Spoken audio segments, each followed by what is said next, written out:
I think we are still at least 2 commissioners shy of a quorum and 3 shy of those that are expected to show up today. We've got 3 commissioners that are not able to make today's meeting. Yes, absolutely. We've got 3 excused. But one of them's coming in. Really? That's wonderful. Layla. Oh my gosh, I'm so happy. Oh, that's great news.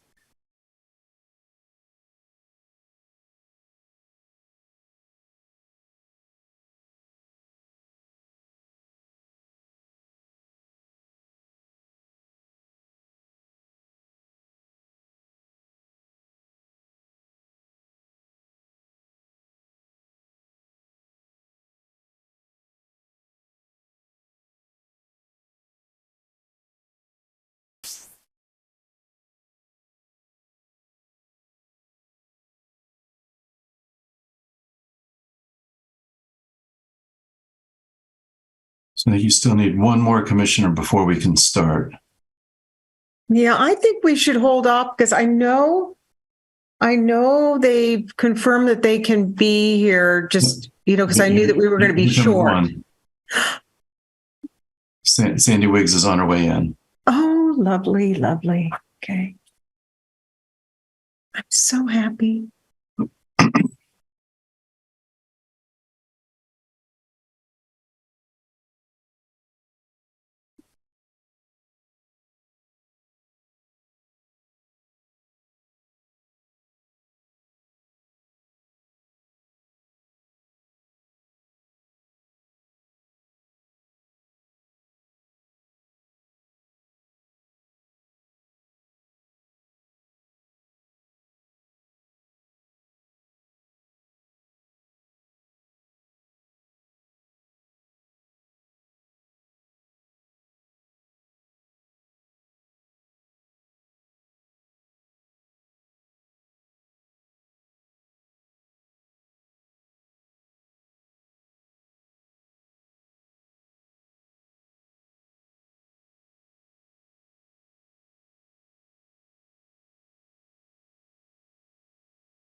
I think we just had Berta.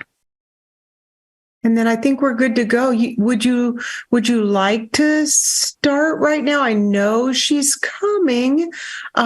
We do have a quorum, but let's just wait 1 more minute. Let's just do that for our girl.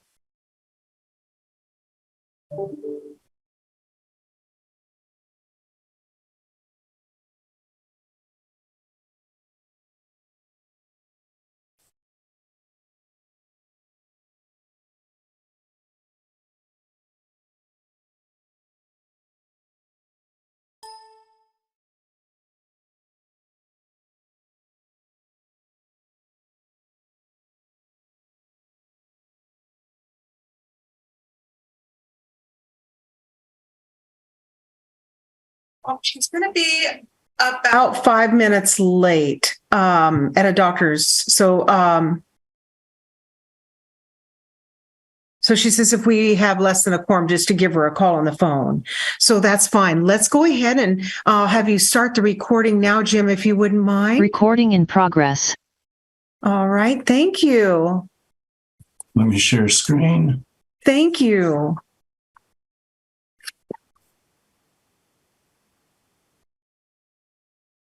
All righty. Good morning, everyone, and welcome to our June meeting of the NOHA Board of Commissioners. We welcome all of you today, and it's good to see your faces. I missed you last month, so it's just nice to be back and had a good vacation. We're going to start with the roll call and start with Layla Amin.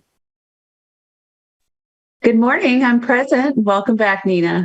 Good morning, and I'm so happy to see you. That's such a nice surprise. Mary Faith Bell. Good morning. Good morning. Verta Heilman is going to be late, so we'll bypass her name. Romy Carver is excused. Mark Quayla is excused. Margaret Magruder.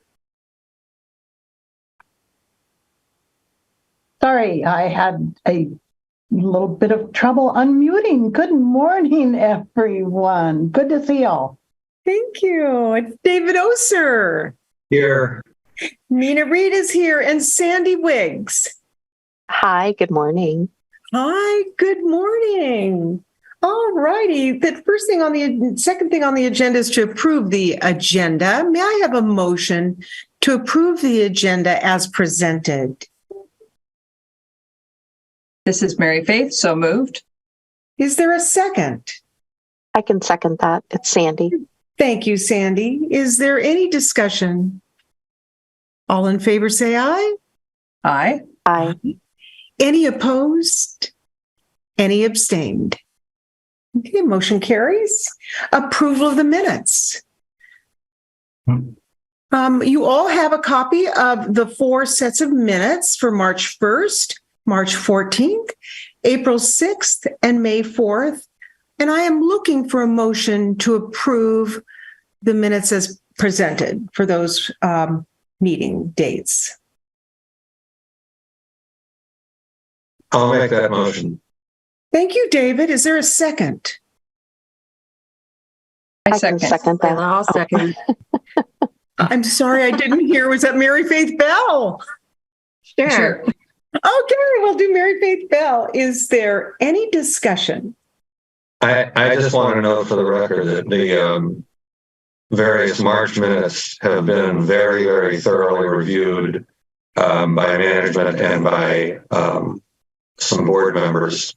So they have, as I say, they have been very carefully screened and noted.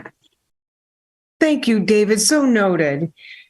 Any other discussion? All in favor, say aye to approve the minutes dated March 1st, March 14th, April 6th, and May 4th as presented. Aye. Aye. Aye. Is there any opposed? Any abstained? All right, motion carries. Next is our public comment period. And I would like to invite anyone here if they'd like to state their name and where they live. And if they have a public comment, we would be happy to listen. You have a time limit of no more than 2 minutes. And at this time, I'd like to welcome anyone who would like to make a comment. Thank you.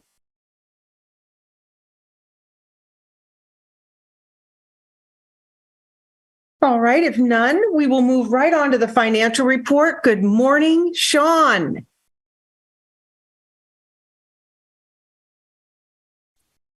Let me unmute myself. Good morning. These are the financials through the month of April 30, 2023.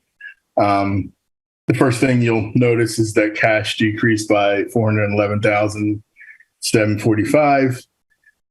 That was all the decrease was due to decreases in the restricted cash, and we'll go through those sections and explain why we have those decreases. The operating cash actually increased by $40,956 for the month. We received some disbursements from some of the partnerships, as we've discussed earlier.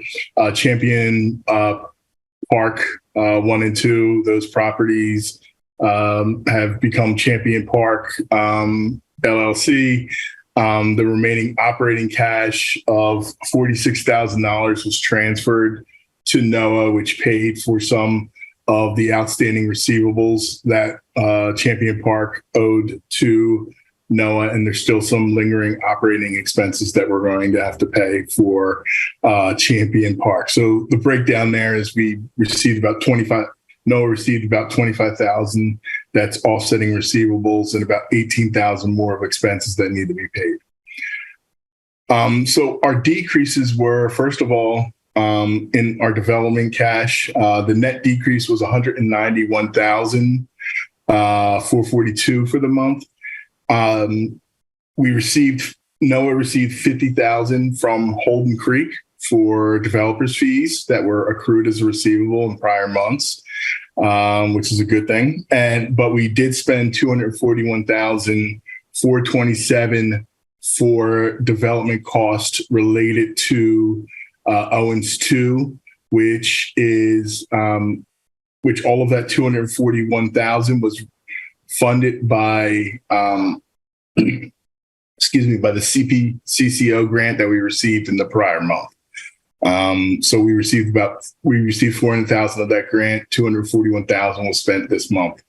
Our restricted HAP cash decreased by 89,536. We're still continuing to house and pay more HAPs on a monthly basis than we're receiving from HUD. The good news is that in May, they did give us an extra 160,000 to offset some of our negative HAP reserve that we have there. And then our restricted other reserves decreased by 171,724. Now, in fiscal year 2022, the Housing Authority, NOAA, received landlord compensation funds from the state of Oregon.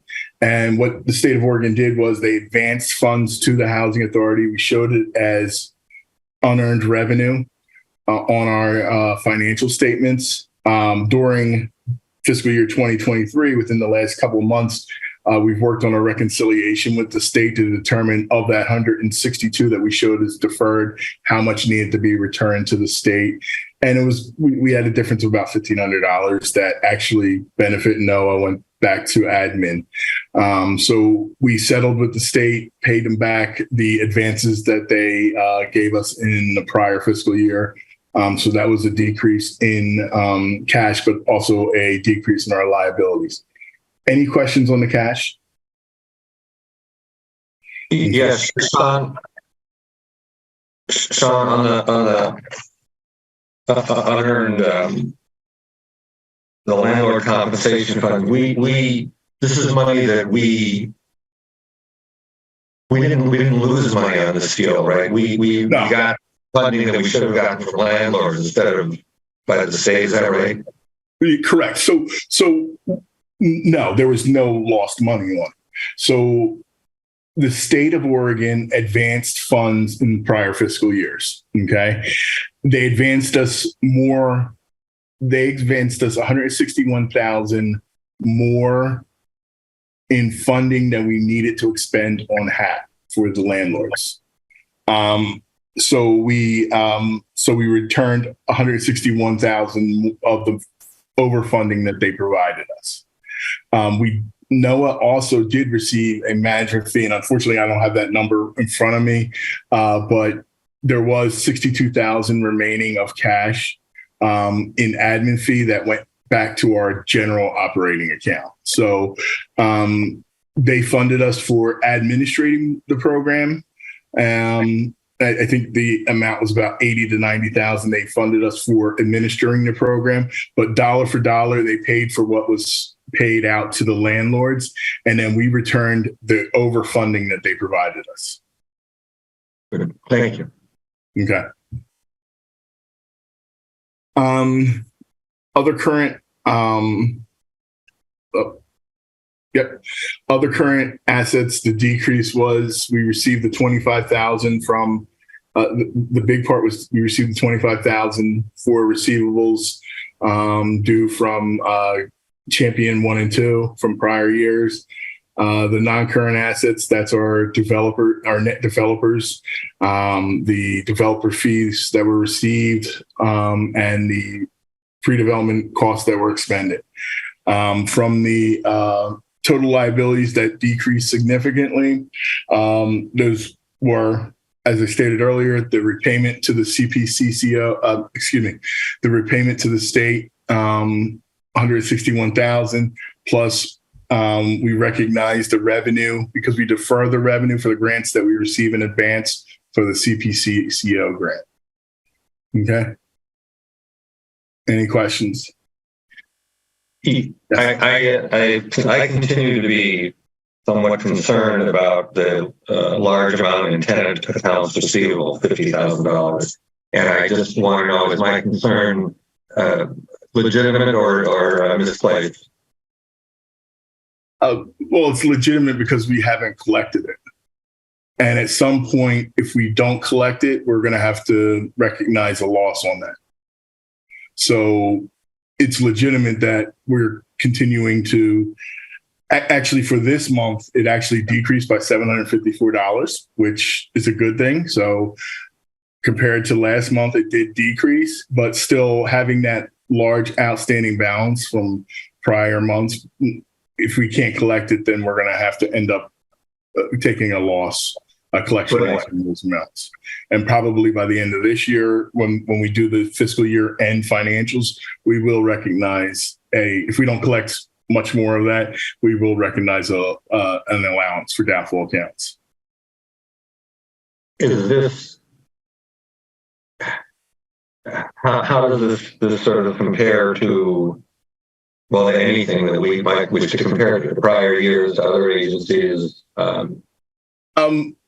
Well, it's, and Jim, you can fill in here, since you have other experience with other housing authorities as well. It's not irregular over the last 3 years.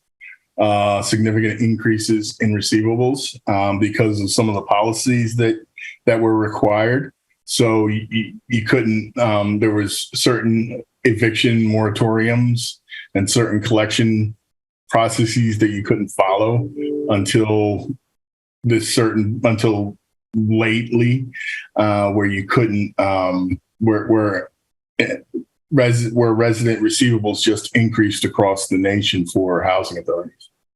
So I don't think this is, I think it's an issue, obviously, because not collecting the rent, our biggest revenue source and cash source is the rents that we charge and collect from our residents. So not collecting it is an issue, but it's not, I don't think it's an uncommon issue.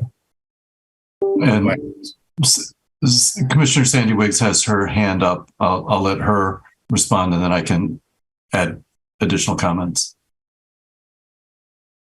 Hi, thank you. I was just wondering in regards to that, because I also feel that that's a concern and I realize the moratoriums and everything. But what I'd like to know is, what is our PM, doing? Are we entering into payment agreements with people? What are we doing to get this amount collected? And you may not have that answer right now, and that's okay. I was just curious and wanted to broach the subject. I don't want to put James on the spot because he and I have not talked about this previously, but I think that we can put together a strategy and a plan, and we can come back to the board with activities that we are undertaking right now, as well as future activities that we might undertake to be able to address the collections. I want to make a distinction between the numbers that Sean is showing and the 50,000. Those are real dollars that weren't collected, that are doubtful accounts, or however we want to classify them for the accounting purposes. And for accounting reasons, at some point those may get written off within our housing management software and system. The one thing that will never happen is those debts won't go away. So if a person wants to come back and live in one of our housing units in the future or something else, they're still going to have to come clean and become whole with their account before they could come back in. So there's a general process that's followed with, we'll send notices. Those notices could eventually lead to, as Commissioner Wiggs was suggesting, a repayment agreement. That repayment agreement would hopefully get us to the finish line and get all of the past due funds collected. If it doesn't, eviction is likely the next logical step and the next step in the process. And again, even if the family's out and there's still a debt owed, we like I say, for the purposes of carrying it on the financial statements, it will show as a doubtful account and at some point may get written off, but in the system, it lives on forever. And if that person does come back to NOAA for housing assistance or housing need, they'll have to resolve that issue or have a plan to get us the past due funds repaid. Great. Thank you. And hopefully if they try to move somewhere else, that next place will also say it would show up on the landlord reference. Yes. Thank you. And James, you turned your camera on, so I'll let you weigh in with any other specifics. Yeah, I mean, that's basically what I was going to say. I mean, I have sent out eviction notices for tenants who owed significant amounts of money to us, and we did get most of them repaid. There was a few that just because an oversight in the law that had to restart the process with them because we can only recover 1 year's worth of their rent. And so the lawyers suggested only going after 6 months in those eviction notices. But yeah, so I've been starting that process to try and clean things up, but there's still more work to do. Thanks, James. That's awesome.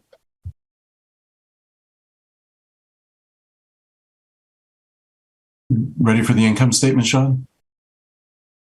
Yes.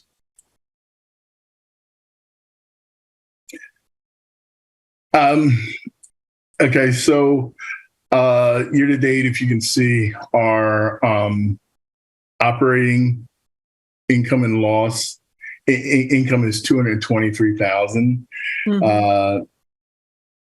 282, but that also includes for the year to date, I'm looking at the wrong column. April through April 30, 295,798, but that includes the CPCCO grant funding of 230,000 revenue that we recognized for 230,000 for the pre-development costs that we spent for Owens Adair 2. After adjusting for that and looking at what our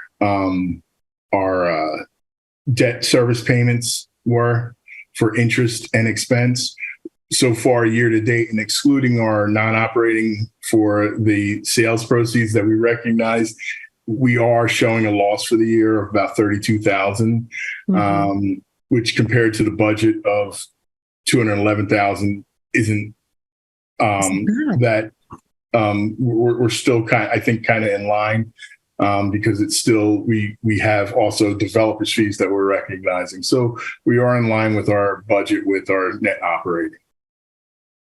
Next page.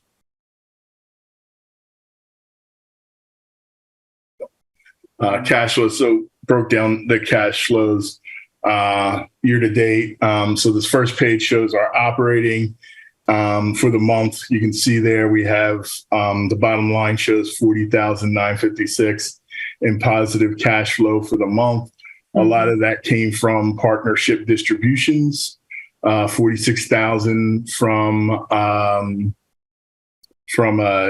Champion 1 and 2 for their outstanding for their outstanding operating cash, and about 6,000 from Columbia Park as a straight distribution. We received insurance proceeds of 13,000 for 13,000 for the vehicle. And so for the month, we were at 40,956.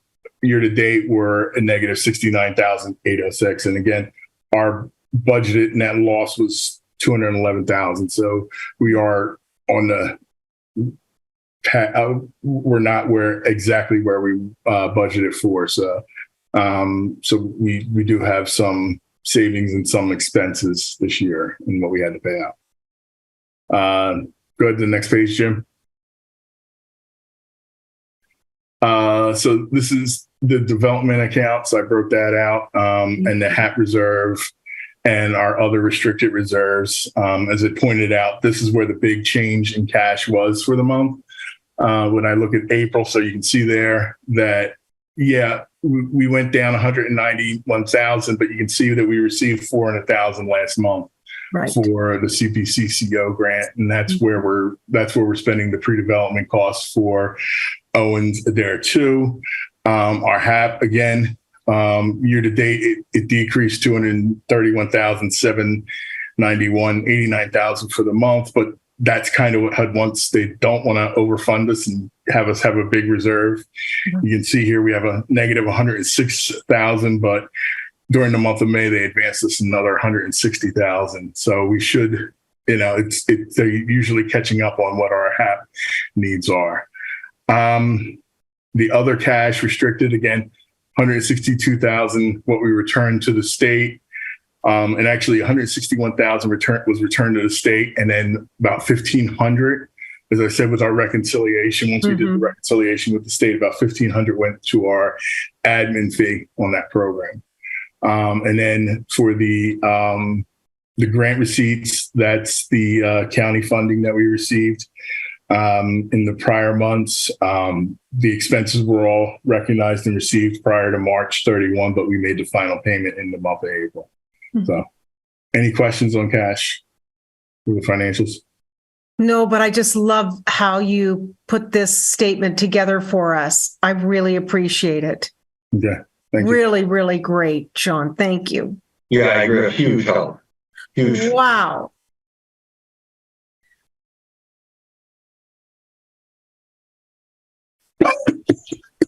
No other questions. I'd like to ask for a motion to approve the financial report ending April 30th, 2023.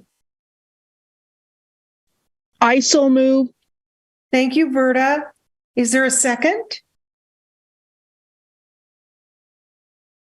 Margaret would second. Thank you, Margaret. Any discussion? All in favor, say aye. Aye. Aye. Okay. Is there any Aye. opposed? None. Okay. Any abstained? All right. Motion carries. Thank you. Director's report.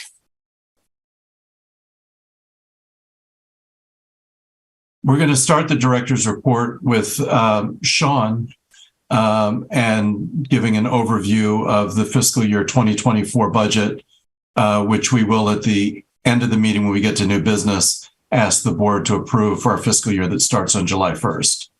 So, Sean?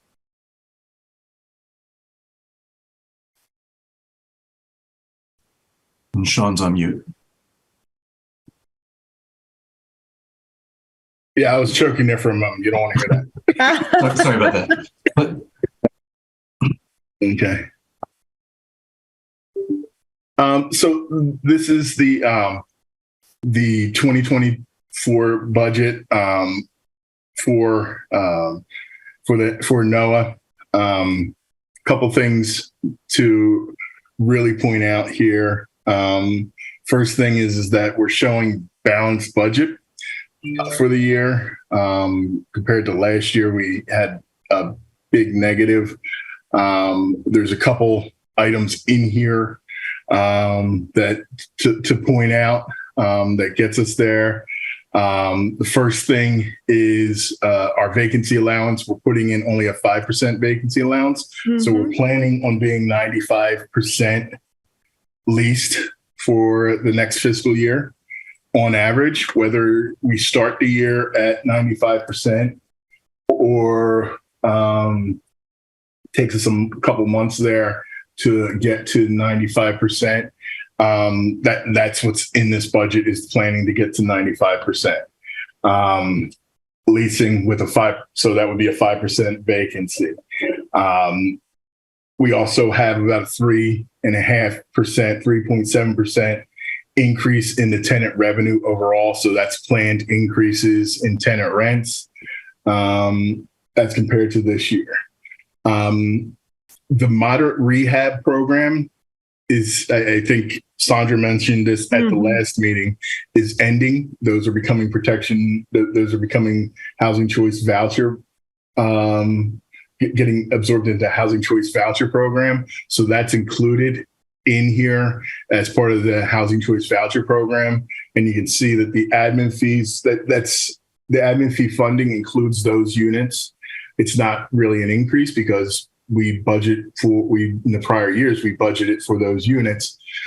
Anyway, so that's not what's causing the increase in admin fee funding. The increase in admin fee funding is because HUD has increased their rates, and so the rates from 2023, from 2022 to 2023 increased. The grant revenues. So in 2023's amended budget, that included that 75,000 included the ARPA funding from the county. In 2024, that includes the homeless youth program, and that's the administrative fees that NOHA would receive to operate the program. That offsets salaries and benefits that would have been absorbed into NOHA operations for 2024. Our other income, we're budgeting for the increase is primarily developers' fees estimates for Trillium House and Broadleaf. A portion of those to go into operations, 10% of what we expect to receive.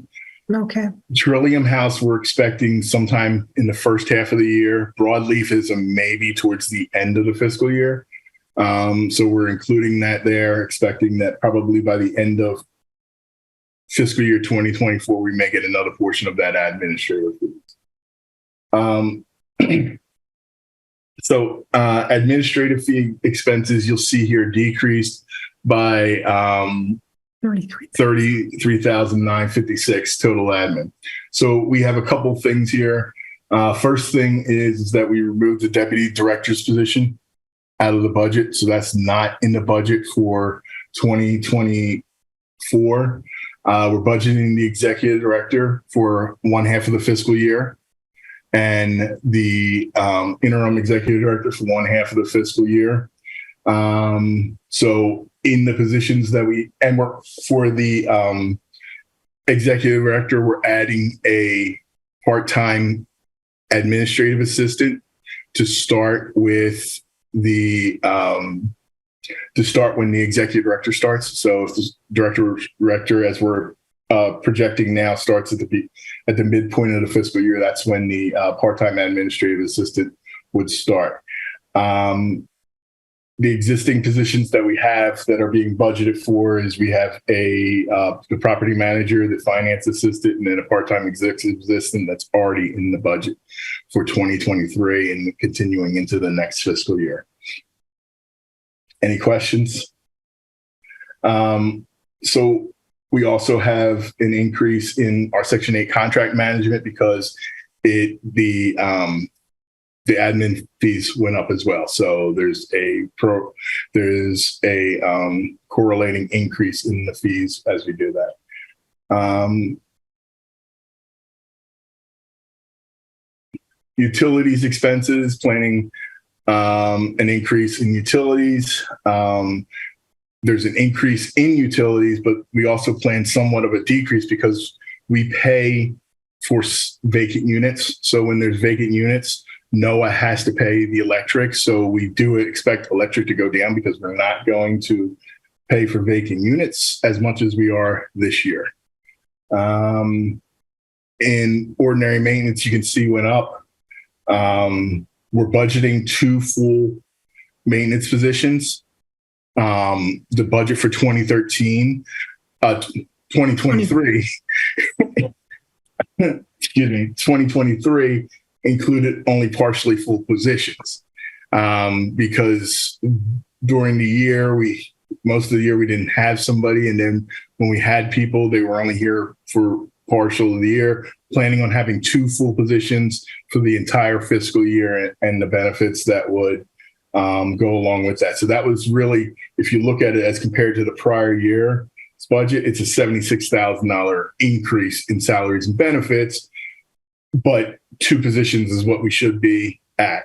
And then we decreased some of our contract expenses because we expect that most of the work will be doing by maintenance techs. And the biggest decrease was with the unit turnover expense contracts. We decreased that by $58,500 because we're expecting, number one, less turnovers, because we're trying to address those problems in this fiscal year. And part of the loss from 2023 was, okay, we need to address these units. We need to increase our budget for turnover contracts, and we did, and we've been addressing those turnover contracts.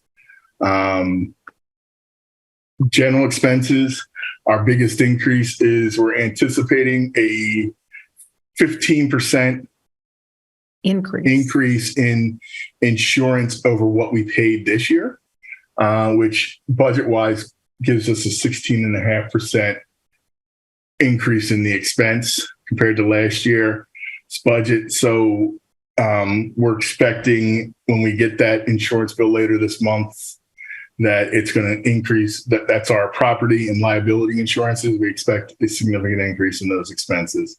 And we expect an increase in the deductible that we'll have to carry with that.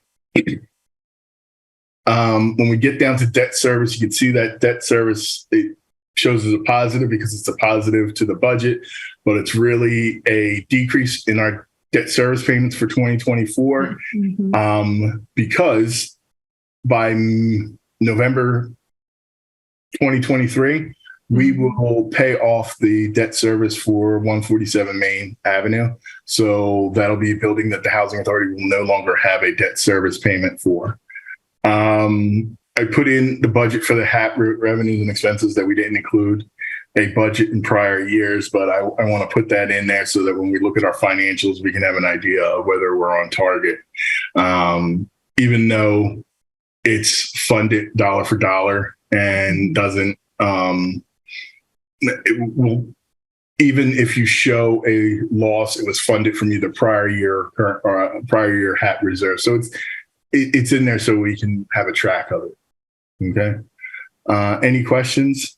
Sean, I have one question. Yes. Okay. It is just under where it says debt service payments. Above that is the total other non-operating revenue or expense. So again, what was that 7,681? There's 2 items that are in there. The revenues are interest income. So we're budgeting interest income at about 10,393. Right. And then for a county court, we make a mandatory replacement reserve contribution payment of $3,712 on an annual basis. So that's the net of interest earned less that replacement reserve. Okay, thank you so much. Appreciate it. I have a more of a statement than a question.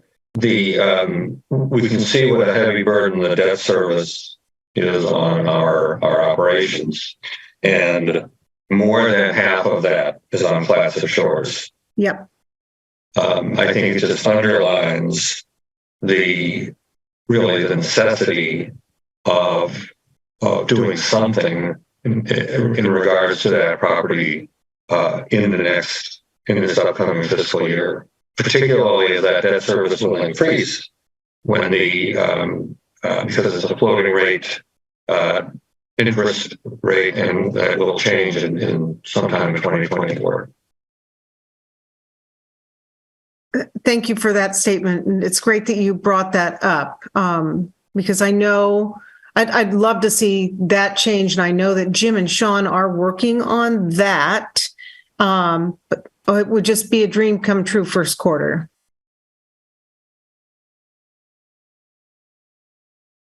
It is on both of our lists. Yeah. I know it is, guys. Our lists are long, and those are high on the list. Yeah, I want to know that. I have to say that's probably been priority one on my list for a while. So Okay. that's the first thing that we really want to work with. I try. It's going to be a win-win. Mm. Thank you. Any other comments? So again, at the end of the meeting, when we get to new business, the board will be asked to approve the FY 2024 budget, but we won't call for that now. New business.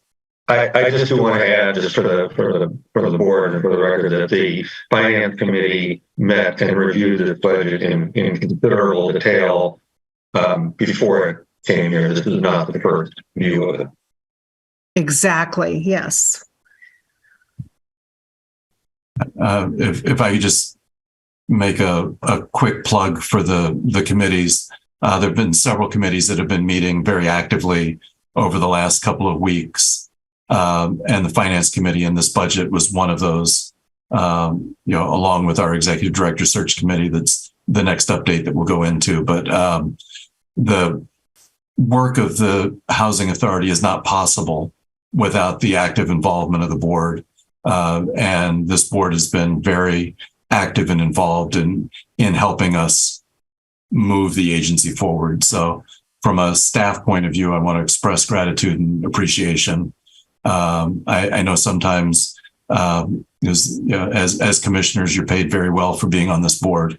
You get great pats on the back and probably complaints and other things, but the work that you do is just incredibly important, and it really does help us move the organization and the agency forward. And from the staff point of view, we're greatly appreciative. Thank you very much. I appreciate you saying that, Jim, but it's also your enthusiasm to get together and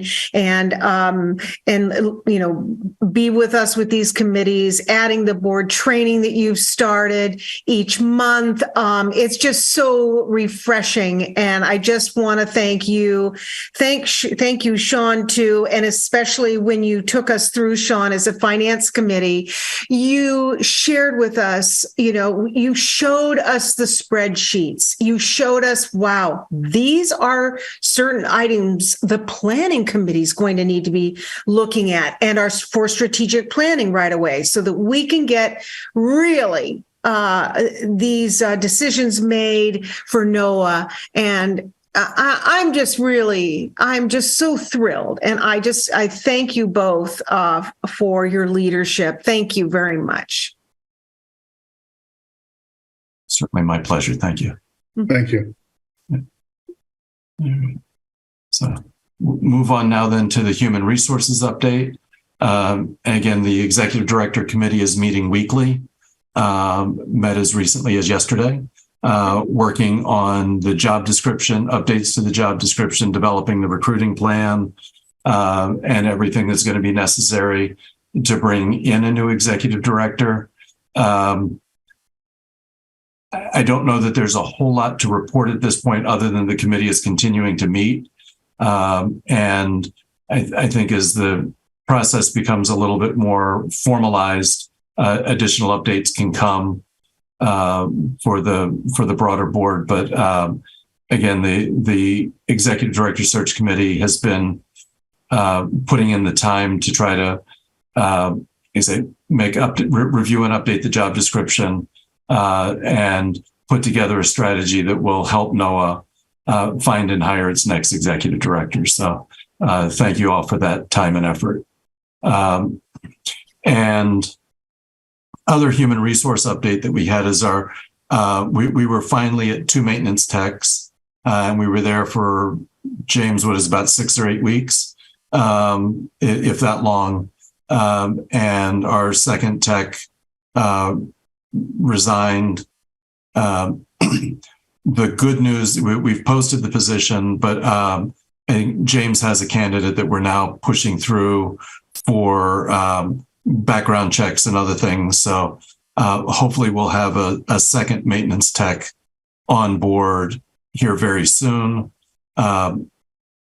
the importance of that position can't be really sort of undersold here. The ability to get to 95% average occupancy for the year for the budget really requires that we get units turned quickly, that we're maintaining the properties, and getting that position filled as quickly as possible will prevent us from having to go out and try to hire contractors to do work or other things, and really keep us on both budget and on task to meet the occupancy and the leasing goals that we've set for the agency. So it's a vital position. That's the time that I've been with NOHA over about the last 2 years or so. It's been very, very difficult to have more than one maintenance tech at any one time. And sometimes we're at zero. So, and unfortunately, and we sort of looked at why people leave, and most of them leave on their own, although we have asked a few to go.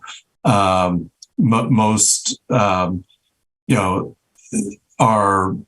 either the work demands are more than they can handle.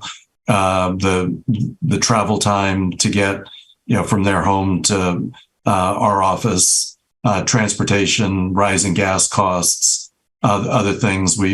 We've done a salary comparability. We feel like the salary that we're offering is fair and comparable to what others in this field make. So we're really just trying hard to find good people, offer them the best opportunity that we can, and do all that we can to retain them. So,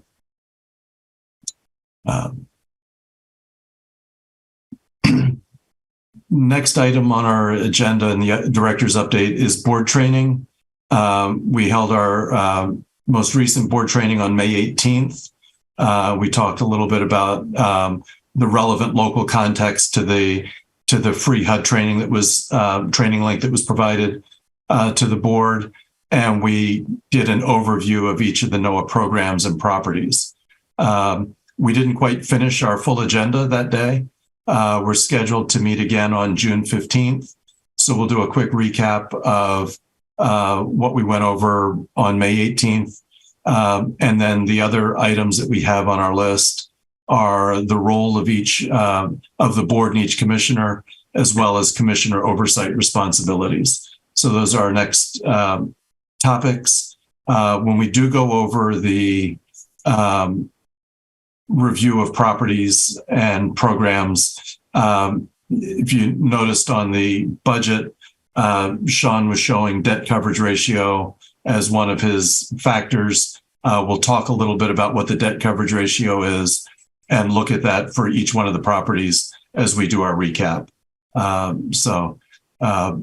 Lots of things to talk about, lots of things to keep learning and to keep in the forefront of commissioners' minds as you move forward with this board training. So for all that were able to attend, thank you. I know sometimes timing is challenging and a couple of people were not able to go. We have forwarded the materials, and I'd be happy to meet with you individually or offline if you want to go through or have any questions about anything. Thank you so much, Jim. Yep. Want to give a couple of development updates on our Champion Park Apartments, the renovation project in Tillamook, Broadleaf Arbor, our new construction project in St. Helens, Trillium House at Chelsea Gardens in Warrenton, and the Owens Adair 2 new construction project that's in pre-development. So Champion Park, on a normal day, this would look horrible, but in a redevelopment, it is a great thing to see. The first building at Champion Park is undergoing its renovation. All of the residents have been moved out of the building. They moved into vacant units that were on site, and they'll each be moving back into their original apartment when the renovations are complete. You can see here that in some cases, drywall has been removed.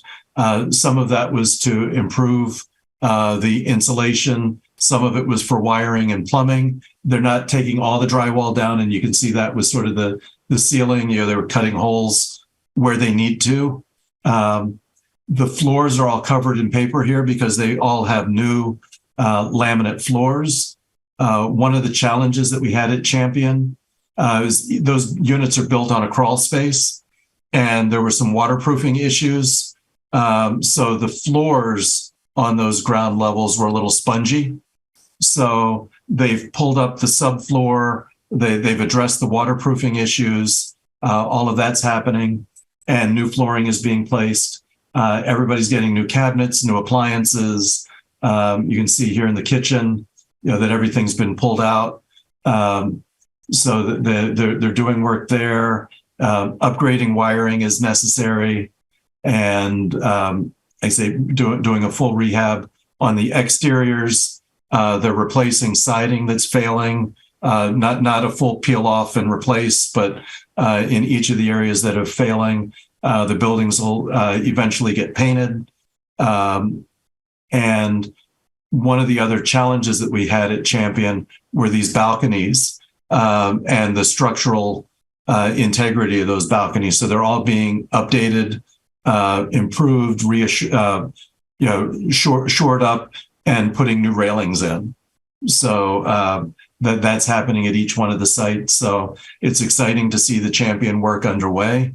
And when I was on site a couple of weeks ago, talking with the property manager, the property management staff is really excited. And we bumped in, we were walking and taking these pictures, and he was showing me around, ran into a couple of residents, and the residents were really expressing appreciation for the investment that's being made in the property. Some of them were not as happy that they were on one of the further out buildings and schedules, but they're excited to see the work going. And I think the general mood is positive. Obviously with a rehab in place kind of project, there's going to be grumbling. There's parking spaces that are taken up by equipment and trucks and contractors during the day. By doing this building by building, at least we've sort of cleared out the parking lot in front of the building so that materials can be stored and contractors can come in and out. So I have not personally received any complaints yet. I don't know if you will as commissioners, but hopefully you don't. If you do, I say the property management team, along with the development team, is ready to answer questions and provide people information with what's happening and what the schedule looks like. But again, it's a really exciting thing to see that all of the work is coming together, and the effort that it took to get this project closed is now beginning to show the benefits of all that effort. So it's an exciting process. And I'm going to forget now, but I think there's either 12 or 15 buildings, and each one of them is taking about, some of them are bigger than others, but 4 to 8 weeks is sort of the average per building. So it's going to be about 1.5 years to almost 2 years before this construction's complete. So on Broadleaf Arbor, our first 2 buildings are now fully occupied, and we have 14 project-based units there. Construction at Broadleaf continues to be lagging behind the schedule, largely due to supply chain issues and workforce issues. LMC, the contractor there, is working through that as quickly and as efficiently as they can. Nina and I walked the site probably about 2 weeks ago, 2 or 3 weeks ago now. Right before you went to France. Yeah. Okay. And every building is now like you can actually see the site, and this aerial photo shows that. But there's a building with a frame, even if the units aren't finished and the construction is still ongoing. Like, we can finally see what this site is really going to look like with our senior building here at the front corner. Our townhouses, 2 rows of townhouses, are fully framed. And then our family buildings, here are the 5 family buildings, which are going to be about 125 130 or so units. So again, exciting to see it all coming together and actually happening. And Nina, for anybody that's walked that site or that saw it before the building started going up, one of the first things that happened was because we're next door to a commercial fueling station, and there's fueling tanks here on the site. I don't know if you can see my mouse moving. Hopefully, Yes. But this is a giant cement wall that was built to try to provide a safety barrier if anything were to happen with those tanks, that our residents on the other side of that would be protected from any sort of a fire or explosion or something like that might possibly happen. That wall, when it was going up, looked absolutely massive and huge. Now it doesn't. And when we were there the other day, it's hardly noticeable. Yeah, you don't even see it. I was really worried that we were going to have to try to find an artist or do something with murals or fencing or trees or do something to try to hide that. I was afraid it was just going to be in somebody's front yard or backyard and pretty ugly, but it's hardly noticeable. So the whole thing is coming together like we hoped it would. So very exciting. This is Margaret. I am getting questions though, and I talked to Nina about this, that all of the people that are moving in are from Portland. And I have told people that there is a method to apply. So can you give me any guidance as to how I respond to the locals who are telling me this? Yeah, I will send to you the email address or the website that they should go to apply. It's on the NOAA website. I believe we have a link on the NOAA website. Yes, there is a link, and I went to the website. But how can I respond to these folks and say, there is a process certainly, but how can I assure them that we are taking care of local people too? Well, very easily. I mean, anyone can apply to come to Broadleaf. People in Rainier and Scappoose, St. Helens, whoever needs housing. We're under guidelines of fair housing laws, and so it's open to anyone who wishes to come here. Now, the comment that you made that everyone there that has applied is from Portland.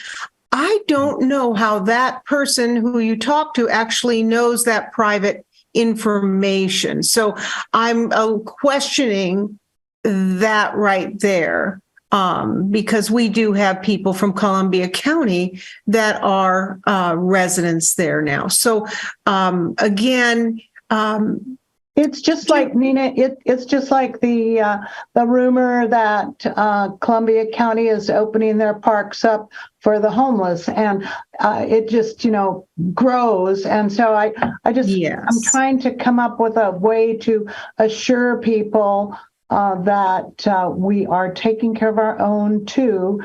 And so you're telling me the Fair Housing Act. Nope. We have to follow, and that the process. So yes. And the other thing is that I don't want to use the word marketed, but, we have memorandums of understanding with many, many organizations, probably over 30 organizations, including the Childhood Trauma Informed Network of Columbia County. And we have given all of them our brochures and emails of how people can connect with us in our county to provide housing to them. So it isn't like it's just on a website. We have monthly meetings right there at Broadleaf Arbor with our community partners, including, CAT, the food bank, the senior center, the CCMH, which is our mental health facility. There are loads of people that just want to be a part of Broadleaf's community. And so we have provided these brochures, even to the Latino community also. And so, please welcome anyone that they can apply for housing, and it's got to be fair housing. We have to follow the rules. So And I think the biggest thing there is there's going to be 259 units, 258 of those rented, one occupied by a resident manager. I believe getting their name onto a waiting list now is critical because I believe that there's several hundred people that are on this waiting list already. yes. And as units become available, people will be called in. Not everybody's going to want to take the unit, or they're not going to qualify for that unit. So even if they were to end up being number, 3 or 4 or 500 on a waiting list, that doesn't mean that they won't necessarily be served. They could still be one of the initial families that moves in, because it will take, some attrition to go through those waiting lists to find the person that has the right background, that can make the security deposit, that qualifies income-wise. There's lots of things that have to happen in order for a person to move in. So I think the two messages are, apply, be patient, and there is a process, and just let the process work. Thank you. Mm-hmm. Our next update is Trillium House at Chelsea Gardens. Oh, this is We great. received our certificate of occupancy on May 16th. Is incredibly exciting. A date that it's actually about a week or two before. We finished work on this project a little bit early, just slightly ahead of schedule by a week or two. The first 2 people are moving in this week. I think somebody moved in yesterday and somebody's moving in tomorrow. All of the units have been pre-leased, meaning that they've identified people from waiting lists for each of those units. And on the pre-leasing, they've actually pre-leased 116% of the building, because we know that some people won't pass background check, won't have security deposit, will choose not to move in because they have other housing and other things. So we do expect to have all of the units leased fairly quickly over the next probably 6 to 8 weeks. We'll get all 42 units leased. We have 8 project-based vouchers planned for that property. And we have our grand opening planned for June 22nd, 2023. And everyone on the board should have received an invitation from Northwest Housing Alternatives, or NHA, our development partner, to join us on the 22nd. And the grand opening is going to be sort of broken out into 3 parts. In the morning, probably around 10 a.m. or so, we're going to have a work party. There's a beautiful, quite large community garden that's been established on the site. And we have planter boxes that will be built by that time. They're being shipped right now. And our landscaping partner, 7Ds, has donated the dirt that will go into those planter boxes, the soil that's needed. So we're going to need people with strong backs and shovels we'll bring the shovels and the wheelbarrows, but we're going to need help filling those planter boxes with the soil and then planting the initial seeds. We will have several residents that have moved in by that time. So we'll be inviting the residents to join us to get to know their new neighbors, to join us for this community garden activity. We're going to follow that up with some sort of a picnic lunch on the patio that's right outside the community room, and then follow up with a 1 o'clock sort of more traditional grand opening, ribbon cutting kind of celebration. We have a couple of confirmed speakers. OHCS Executive Director Andrea Bell is one of those speakers. Very, very, very happy to have her join us. She was at our groundbreaking. Commissioner Cuela has assured us that he's available. Trell Anderson from NHA will be joining us along with members of the team from Walsh and the finance teams from Heritage Bank and Enterprise. It's going to be an exciting day. It'll be a long day if you come in at 10 and start moving dirt. If you get there by noon, there'll be some lunch and a formal grand opening celebration that'll start around 1. So it's a very exciting opportunity. And on our Owens Adair 2 project, we have our finance close planned for August 1st. And with that in mind, construction is scheduled to start on August 2nd. Our subsidy layering review, which is necessary to get approval and before any construction can start for the 25 project-based voucher units, has been submitted to HUD headquarters. They sometimes need 60 to 90 days to complete that. We got in probably about mid-May. We had it submitted to the field office by May 5th, and it got out of the field office and over to headquarters a few days later. So we're optimistic that we're going to get our approval fairly quickly and work through that process. And our permits are all in the approval process at the City of Astoria. So good movement on Owens Adair 2. This is a rendering sort of showing the courtyard area between the existing building and the new building. The entrance into the new building is going to almost mirror the entrance to the existing building.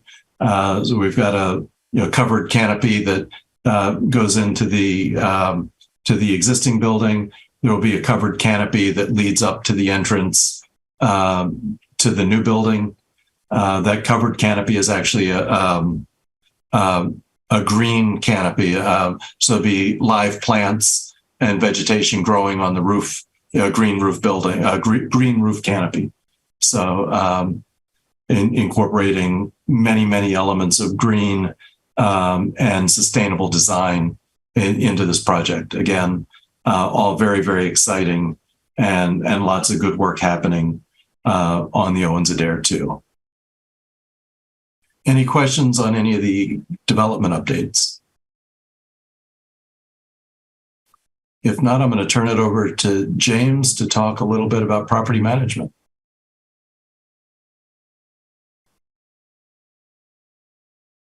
Thank you, Jim.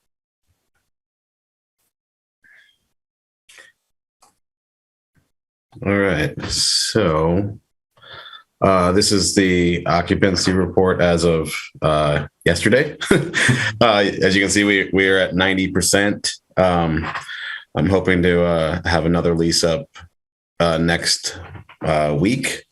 We're having a few move outs. Most of those are going to be real easy turns. And so I'm trying to get people called and ready to move in when those will be good. So we don't really have much downtime in those move outs.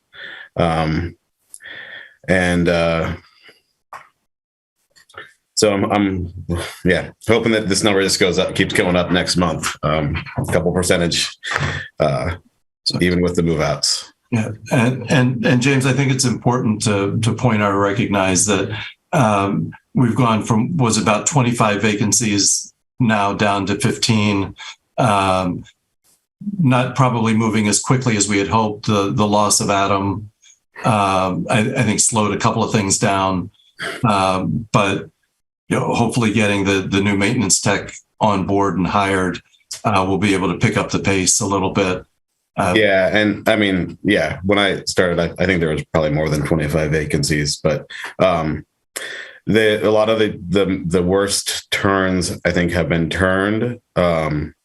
And so the some of these should be quicker than others, and the new ones shouldn't be too bad. So I'm just gonna, focus on whatever's quickest first so that we can keep moving that number up. And then there's just going to be a few that are maybe going to be a little more pesky as far as getting, turned over to a new resident. And you've got your pipeline report here. Yep. Just sort of showing the families that are in the process. Mm-hmm. So next month, my goal is to be about 2% higher than this month. If I can beat that, better, but and hopefully with if we can get this new maintenance tech on board soon, then we can do that or better. Amber and I walked all of the vacant units a few weeks ago and worked on sort of scopes of work for each unit. And several of these are, they're going to require some time, but they're not very expensive. Not a lot of materials needed. It's carpet cleaning, scheduling. Some of them are painting or repainting and improvements, but we're making progress, and I think have a strategy and a plan in place to knock these easy ones out as quickly as we can, so that we can get those released. And Amber, James, and I, in different conversations, sort of all talked about, Amber's going to turn the units and Amber's our maintenance tech that's on staff. She's going to get the quick turns processed as quickly as she can. And James is focused on getting residents lined up to lease those before the turn is complete, so that the time between the completion of the unit turn and the new resident moving in is as short as possible. And say we recognize that if we don't go into July 1 at 95%, that means we've got to have multiple months down the road that are at 98, 99, 100% perhaps, to be able to maintain that budgeted number of an average of 95 for the year. And just to sort of set a reasonable expectation, with only 157 units, the loss of having 2 or 3 vacant units, drops you down to that 97, 98% level pretty quickly. So we've got work to do to get up to that higher level. But there's not a lot of room for very many vacancies. And the strategy that James and Amber have been talking about and that they're trying to put forward for the getting units turned, getting units released is a solid strategy that will hopefully pay dividends through the years. And the real challenge is just going to be to continue to chip away at this backlog.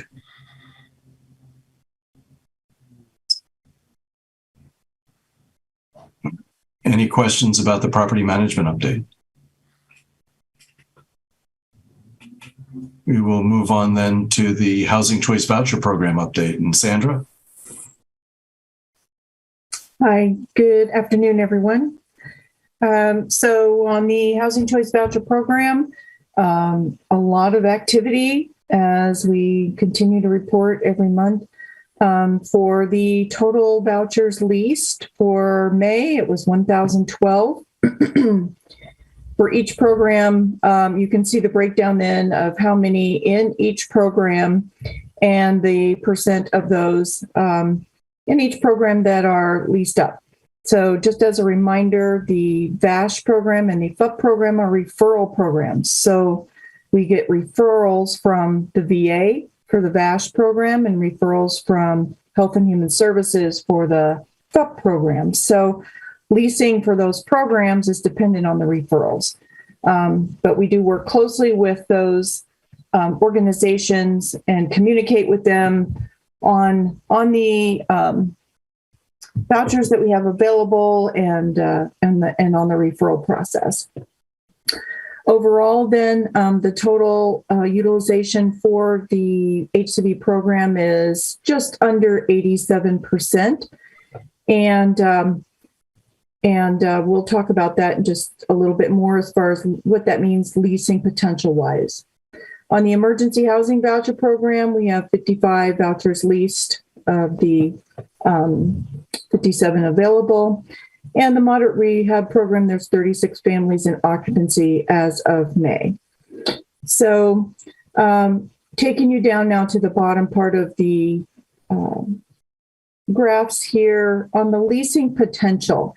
So when you see that we only have 87% of the vouchers leased, I'm sure like me, you're like, why would that be? And mostly the reason why we have as many unused as we do is because we have to hold spots for all the PBV units coming on board over this year. If I were to lease vouchers to people off the wait list, for example, I could run out of room for units to get the PBVs on. And since we know now they're, as you've heard through the reports, very active with broadleaf, Trillium's coming on, and Champion Housing, we're working on all of those lease ups. So those units, those PBV units will be coming on and taking up many of the available total count that we have for the program.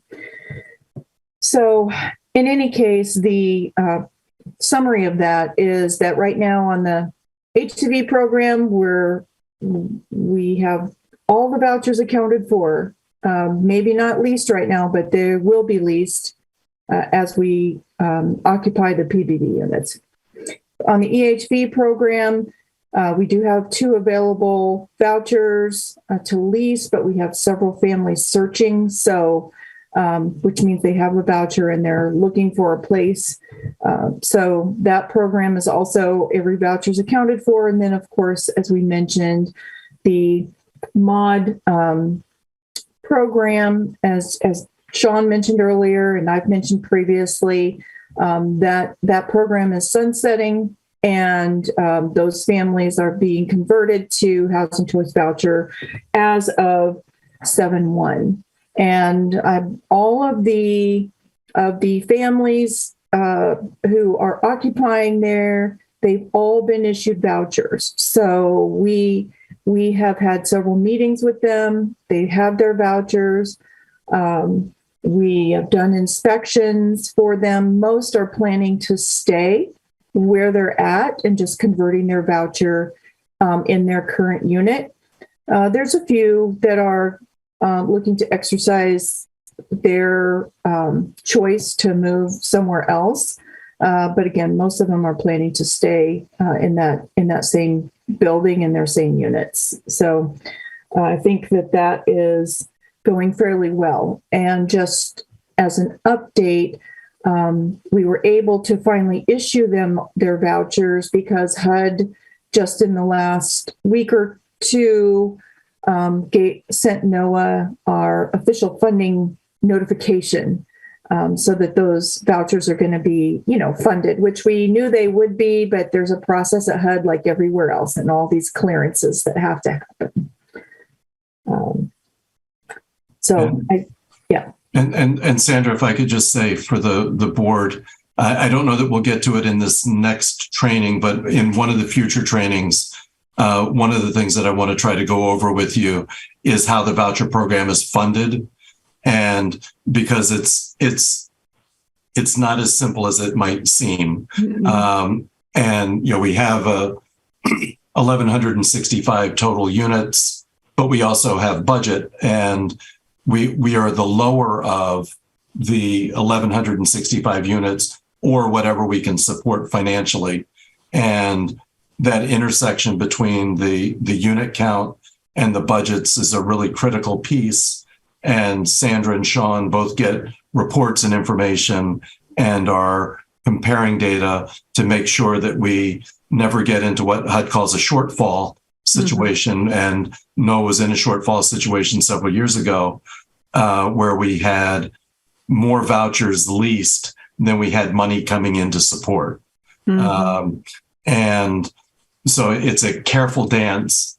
And, when Sandra's showing sort of a negative 19 and it swings from +3 to -19 in any given month, those kinds of swings don't make me too nervous because it's a long year and a timeline that we have to resolve all this. And as long as we're under our 1165 number, HUD will reimburse us for what our actual expenses are.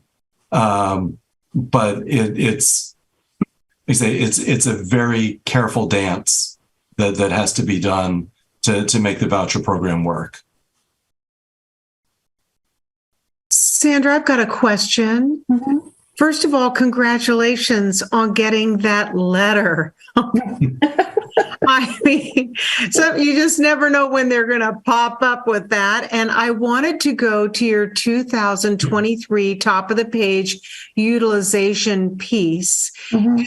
In at the very bottom where it says mod rehab 48 HUD authorized vouchers, will that move up to the 1165? Did they offer us another 48? And will that be removed once we actually get issued housing choice vouchers, right? That number will be removed and will increase our voucher count from 1165 up 48, correct? Nina, you are correct. And what you'll see, that allocation, I want to check the date for sure, but I don't believe it's effective until July 1. So the Right.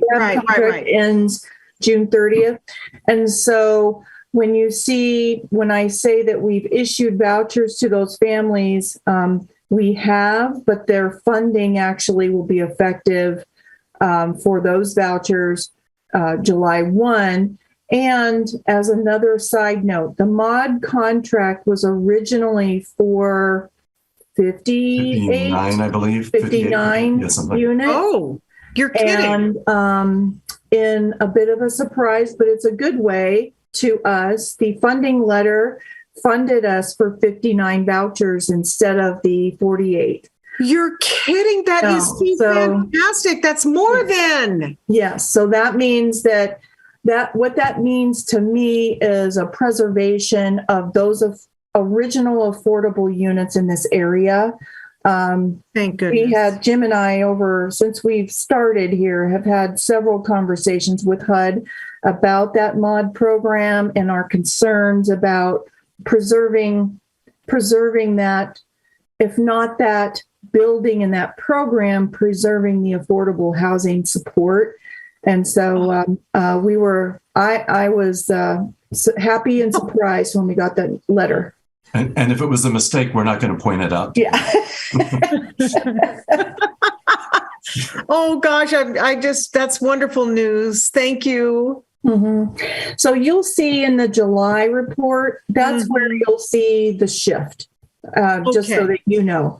I was trying to keep it in the month, but it will be coming. I have just one more question on the Family Unification Program, the FUP program, where you see the 75 vouchers there. You said that those referrals need to come from Human Services. Which organization? Where do we get that from? Do you know? I'm hoping I'm not saying it the terminology incorrectly, but it's the Department of Health and Human Services. I see. The ones that provide TANF and food stamps. And most of them also provide the Child Protective Services. Oh. The program was originally created and designed to help parents reunify with their children that have been taken away and put into foster care. I see. To reunite or to reunify with their biological with their families. Yeah, that makes sense. And if they don't have enough money, then they've got housing, then they've got the food stamps and et cetera, et cetera. The condition for the Family Unification Program, though, is that housing has to be the last barrier. in order for a family to qualify for that referral. And it's not intended to put children back with parents that aren't ready to support the kids. It's that they've done everything that they needed to do to address whatever challenges they had, and lack or availability of housing is that last hurdle to overcome. Wow, that's great. Great news. Thank you for explaining that. Absolutely. I think Verda might have come on and off mute. Yeah, the family unification program, the families have to go through certain steps, and I believe there's 8. I know Idaho has 8. I'm not sure about Oregon. So once they complete all of those steps, all of the classes, all of the visitations with the child, they go out and look for housing. And when they find housing, that's great, but the parents have to have a full-time job. They have to show that they can continually support their children and themselves, or else the unification doesn't happen, just so you know. Okay. Thank you for that. Yep. Is there any other questions? Anybody? Okay, here we go.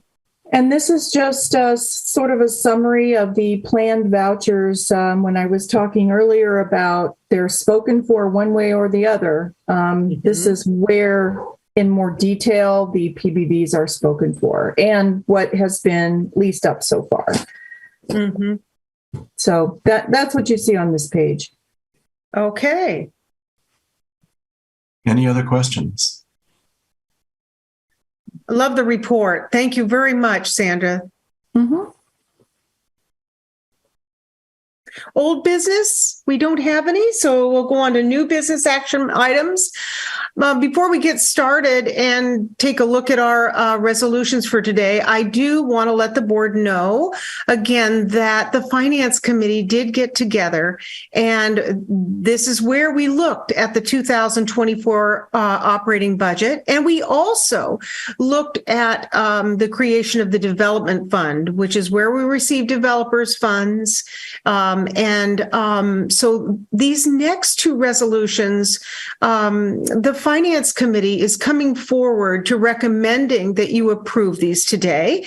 I'm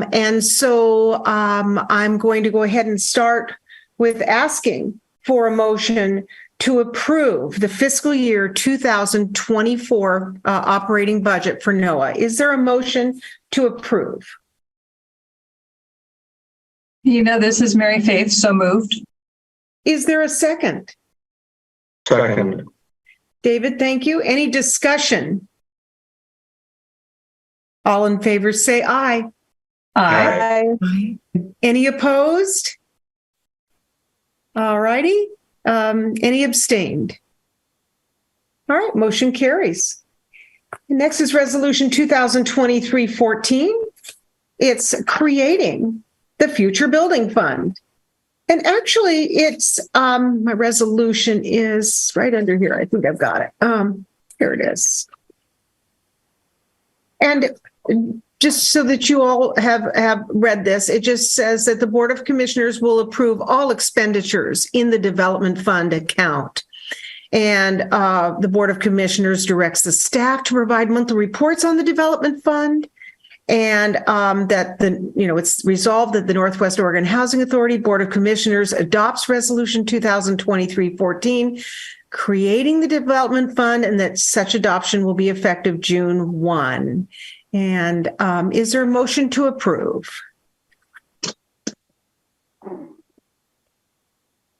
This is Mary Faith again. So moved. Thank you, Mary Faith.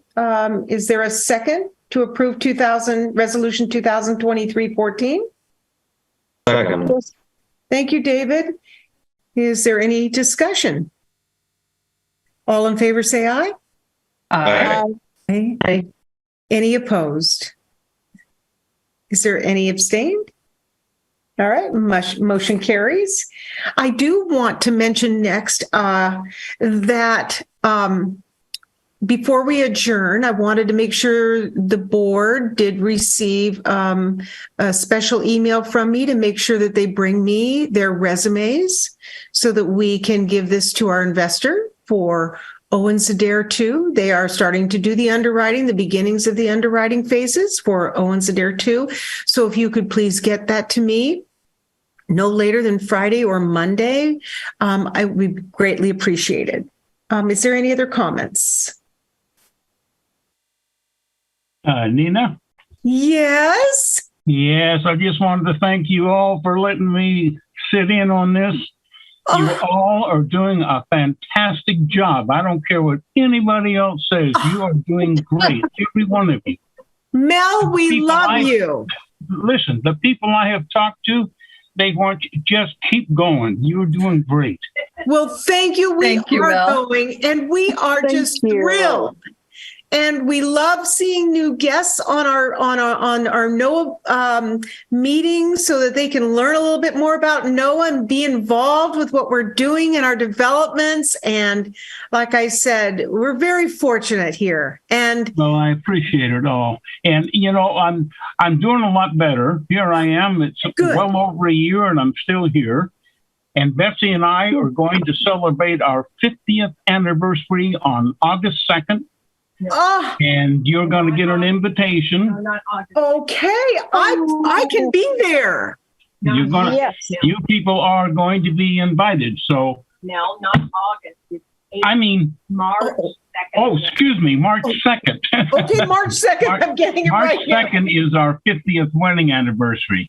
Wonderful. Well, And thank I'll make you. it. I'll make it. Of course, you'll make it. And All right. Well, thank you please- very much. And I'll get out of your hair. You're not. Good to and hear your please- voice, Mel. Yeah, give Thank our you. love to Betsy. Excellent. Okay, I will. She's sitting across from me on the other. Hello, everybody. Oh, Betsy. All righty. Well, thank you for that note. That was great. Just made my day.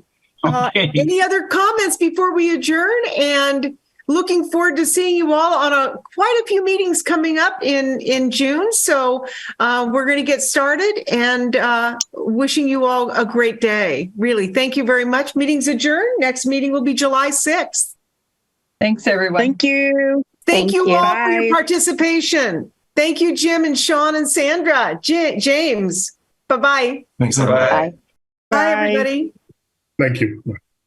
Recording.